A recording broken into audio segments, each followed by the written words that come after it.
Sa loob ng mahigit 3 dekada, tahimik na nagpapatakbo ang Tsina ng Genius Program para tukuyin at sanayin ang 100,000 pinakamahusay na high school students kada taon upang makipagkompetensya sa mga internasyonal na paligsahan sa matematika at agham.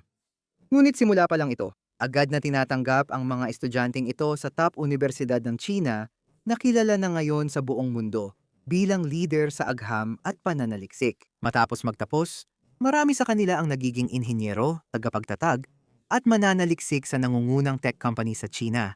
At ang kanilang tagumpay ay kitang-kita. Si Jiang Yinin, tagapagtatag ng ByteDance at gumawa ng TikTok, ay mula sa sistemang ito. Ang mga pinuno ng Taobao at Pinduoduo, dalawang nangungunang e-commerce platform ng China, ay pareho rin ng pinagmulan. Ganoon din ang tagapagtatag ng Meituan, super app ng China sa food delivery. Ang magkapatid sa likod ng Cambracon, isang nangungunang lokal na katunggali ng Nvidia sa China, ay dating estudyante ng Genius Class.